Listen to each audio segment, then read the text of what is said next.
Olá, tudo bem? Estou aqui mais uma vez com vocês, professora Alana, professora de Ciências, através do nosso canal Aula na Tela. E hoje o nosso assunto é dinâmica, tá certo? Vamos ver de que se trata esse assunto. Mas para começar esse estudo, vou fazer algumas perguntinhas para vocês, tá certo? A primeira delas é: o que faz o corpo mudar o seu estado de equilíbrio para que ele saia do repouso, por exemplo? A segunda: por que os astronautas parecem flutuar quando estão no espaço? A terceira: por que quem está do outro lado do mundo não cai para baixo?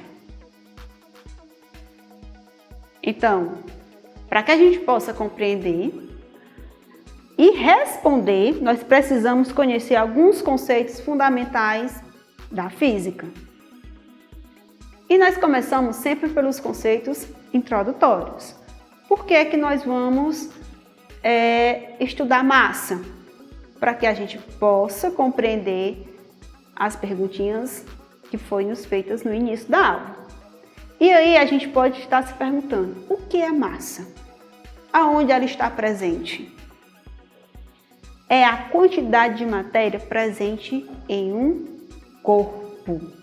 Será se no meu corpo tem massa? Será se no seu corpo tem massa? Observem também comigo aquela imagem. Nós temos duas pessoas. Será se elas têm massas iguais ou têm massas diferentes? Mais uma indagação para vocês. Massa, ela também tem uma unidade padrão. E aí é onde a gente já vai começar a compreender essa parte. Nós temos a nossa unidade, que ela é o quilograma, o miligrama, toneladas, que são as mais utilizadas. Então você já deve estar associando a nossa imagem anterior, do slide anterior, associando aquela balança, e vamos saber agora o que é massa. De fato, o que é massa. E o que é peso. E a gente sempre tem aquelas perguntazinhas que a gente se faz em relação ao nosso peso. Será se quando eu utilizo a palavra eu peso 50 quilos, eu estou me pronunciando corretamente? A minha fala está correta? Eu estou acima do meu peso? Ou eu peso mais do que o meu colega? Ou o meu colega pesa menos do que eu? Será que essa fala está correta, pessoal? Quando a gente trata-se da nossa... Quantos quilos nós medimos quando subirmos em uma balança? A nossa fala ela está equivocada. Nós estamos falando de massa. A minha massa corporal, sim, ela é 50 quilos. O peso não. Por quê? O peso é uma força invisível que atrai os corpos para a superfície da Terra. Ou seja, ela vai usar a gravidade. O peso ele vai variar, tá certo? De acordo com o planeta em que a gente esteja. E a unidade padrão de verificar o peso, ela é dada em Newton, e não em grama, e não em quilograma. Já a massa é a quantidade de matéria presente em um corpo. Dizemos que a massa de uma pessoa, ela é a mesma, independente de onde ela esteja. Tanto faz eu estar dentro da água, como eu estar no solo, como eu estar deitada, independente de onde eu esteja, no aeronave, a minha massa ela vai permanecer sempre, digamos, 50 quilos. Já o peso, ela vai variar de onde eu esteja, porque depende da gravidade. Dentro ainda dos nossos conceitos introdutórios, nós temos as grandezas. E sim, nós temos dois tipos de grandeza. Nós temos as grandezas escalares, tá certo? Que são aquelas que podem ser escritas na forma de um número seguido da sua unidade de medida. Ou seja, eu vou ter comprimento, tempo, temperatura e massa. E uma outra grandeza que eu tenho são as vetoriais, que essas já são expressas por um número, que é dado por um módulo, uma direção, um sentido e uma unidade de medida. Para isso eu tenho a posição, o deslocamento, a velocidade, a força e a aceleração, que são alguns dos exemplos vetoriais. E as grandezas na prática? Aí eu tenho a escalar, como eu disse, porque ele precisa de um número e de uma unidade de medida. Por exemplo, 1 metro, eu tenho o algarismo 1 e a unidade de medida metro. Aí eu tenho, por exemplo, 25 graus Celsius, vou ter o número e vou ter a minha unidade de medida.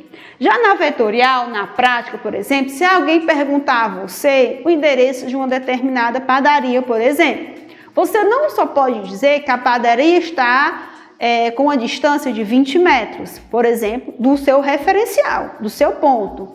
Você tem que dizer de onde você está, mas não só a distância que essa pessoa irá percorrer, porém as coordenadas, direcionamento que essa pessoa irá fazer. Por exemplo, aqui ele disse o seguinte: para chegar à padaria, a pessoa vai virar à direita. Então, eu utilizei o sentido.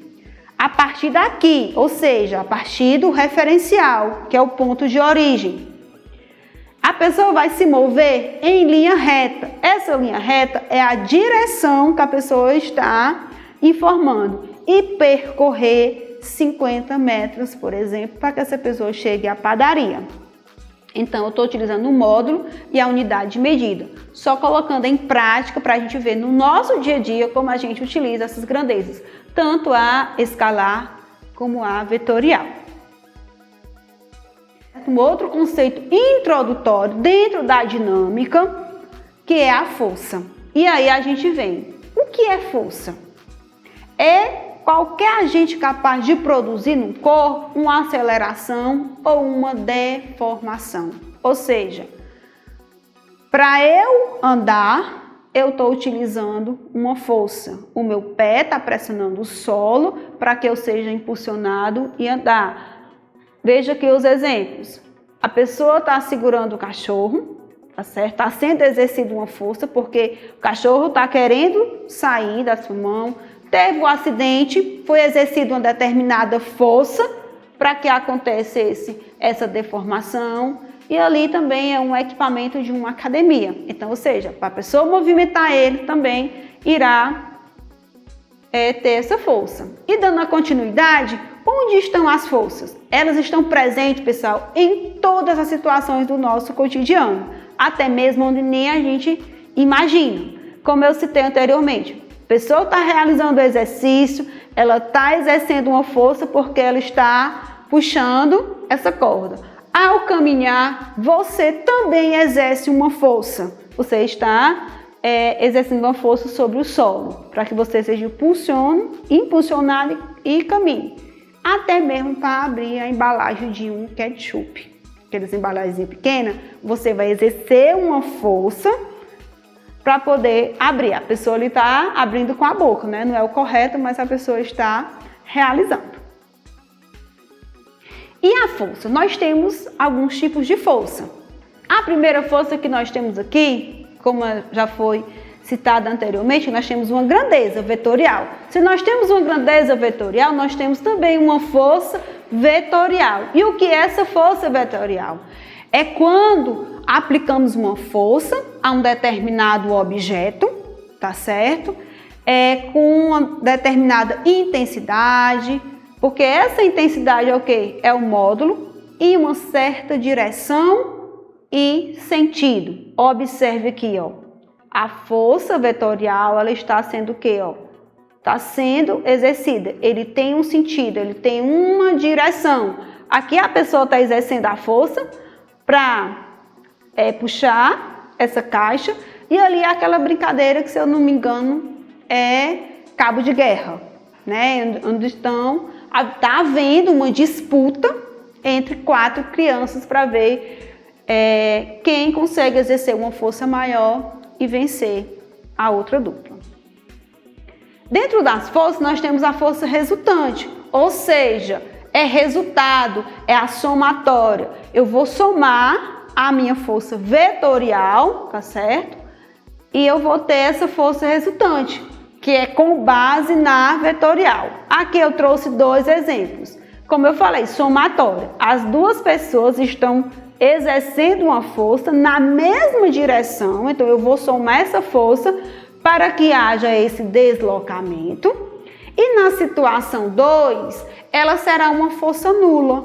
Por que ela será uma força nula? Porque as duas pessoas estão exercendo a mesma força, só que em posições contrárias. Então, vai haver o quê? Uma subtração dessas duas forças. Como é a mesma força, o resultado será 0, logo ela será nula. Então, para que eu possa identificar, tá certo, a intensidade dessa força que está sendo exercida sobre os corpos, tá certo? Eu tenho esse instrumento que é o que a gente chama de dinamômetro. É um nome bem estranho, mas é o nome que é dado para esse equipamento. E mais uma vez, não existe aula sem exercício, tá certo? Então, a proposta que eu trago aqui para vocês é uma proposta que também está presente no seu livro didático, porém a gente trouxe aqui porque nós consideramos ser bastante importante essa prática. Ela diz o seguinte: observe a figura ao lado e explique do ponto de vista científico, viu pessoal? Do ponto de vista científico, porque são necessários tantos bombeiros para segurar a mangueira quando se está combatendo um incêndio. E o que aconteceria se um único bombeiro tentasse segurá-la? Então, com base no nosso assunto, focando aqui na força, tá certo? Você irá observar, reler o conteúdo proposto, ver a videoaula e fazer o seu relato e enviar para o seu professor através de imagem, tá bom?